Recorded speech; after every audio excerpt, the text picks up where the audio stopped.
વડોદરા મહાનગરપાલિકાની બજેટ અંગેની સામાન્ય સભામાં કોંગ્રેસના કોર્પોરેટર પુષ્પાબેન વાઘેલાએ વિવિધ મુદ્દાઓ ઉઠાવ્યા હતા।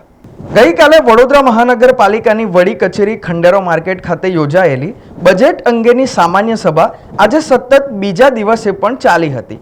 ત્યારે આજે યોજાયેલી બજેટ અંગેની સામાન્ય સભામાં કોંગ્રેસના કોર્પોરેટર પુષ્પાબેન વાઘેલાએ પાલિકાના અધૂરા કામો, આવક વધારાના સ્ત્રોત અને ટીપી બાબત સહિતના કેટલાક મુદ્દાઓ ઉઠાવ્યા હતા। તેમની રજૂઆતો અંગે તેમણે શું કહ્યું સાંભળો।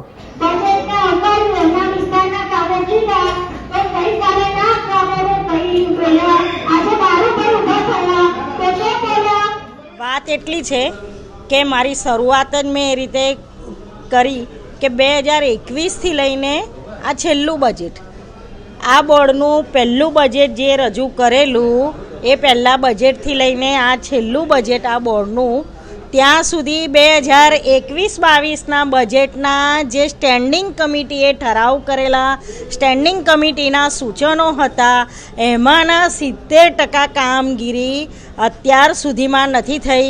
જેવી કે 2021-22માં એવું લખવામાં આવ્યું હતું કે ભાઈ 4 ઝોનમાં 4 વિકલ્પ પુલ બનાવવામાં આવશે। તમે પણ જાણો છો કે વડોદરા શહેરમાં એક જ વિકલ્પ પુલ છે। એવી રીતે સ્માર્ટ શાળાઓની વાત હતી, એવી જ રીતે સ્માર્ટ બગીચાઓની, ગ્રીન ને ક્લીન ને બધી જ વાતો હતી। એ તમામ વાતોમાંથી આજે 2021-22થી લઈને 2024-25ના બજેટ સુધીની મેં વિસ્તૃત ચર્ચા કરી છે કે આમાંથી તમારા 70% કામ થયા નથી, માંડ 30-35% કામ થયું। ગયા બોર્ડની વાત હું કરું તો ગયા બજેટની અંદર જે પોઈચા અને રાયકા ડોળકા ખાતે 50 MLD અરે 100 MLD ને એના STP બનાવવાના હતા, WTP, એ પણ બન્યા નથી, એની ફાઇલ સુદ્ધા બની નથી। અને વડોદરા શહેરની અંદર ઇન્કમની જ્યારે આપણે વાત કરતા હોય ત્યારે સામાન્ય નાગરિકો ઉપર તમે વેરો નાખો છો, વેરો નાખ્યા પછી જો એને રિબેટમાં એને પોતાની સક્ષમતા ના હોય, ના ભરી શકે, 18% તમે વ્યાજ માંગો છો, એના ગેરસીલ મારવા જાઓ છો, એમને હેરાન કરી નાખો છો। ત્યારે વડોદરા શહેરમાંથી ઇન્કમના સ્ત્રોત કયા, તો એ દિશામાં મારી ચર્ચા હતી કે 2007માં ઓક્ટ્રોય લઈ લીધી સરકારે, જે કોર્પોરેશનની મુખ્ય આવક હતી, તો આ ઓક્ટ્રોયમાંથી દર વર્ષે 15% વધારા સાથે ગુજરાત સરકાર ગ્રાન્ટ આપશે, આવી વાત હતી, આવી પ્રોમિસ હતી ગુજરાત સરકારની। આજે કમિશનર પોતાના નિવેદનમાં બજેટના એમની પોતાની સ્પીચમાં 49 નંબરના પેજ ઉપર એ લખે છે કે ભાઈ જે રીતે ગ્રાન્ટ આવી જોઈએ એ રીતે નથી આવતી।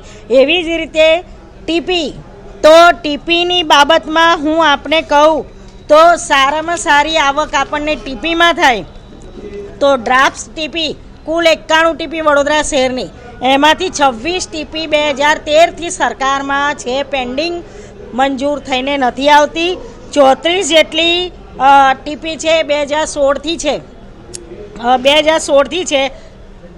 અને સારાભાઈ કમ્પાઉન્ડવાળી ટીપી, એ ટીપી 53 નંબરની ટીપી 2019 થયા, 25થી 30 વર્ષથી એમનું શાસન છે। આ ટીપી જાણી જોઈને એમણે માલેતુજારોની જોડે ભાગબટાઈ કરીને આખી ટીપી ના મંજૂર થાય એ રીતે બાંધકામો કરી દીધા।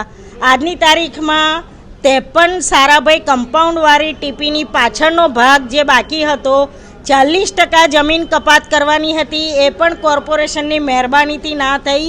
પાછળનો ભાગ જે બાકી હતો એ પાછળનો ભાગ લેવા માટે પણ 2019થી એ ટીપી 53 નંબરની ગુજરાત સરકારમાં છે, હજુ સુધી નથી આવી। સમાચારોના સતત અપડેટ માટે TNN ન્યૂઝને YouTube પર સબસ્ક્રાઇબ કરી બેલ આઇકોન પ્રેસ કરો અને અમારી સાથે જોડાયેલા રહો Facebook, Instagram અને Twitter ઉપર।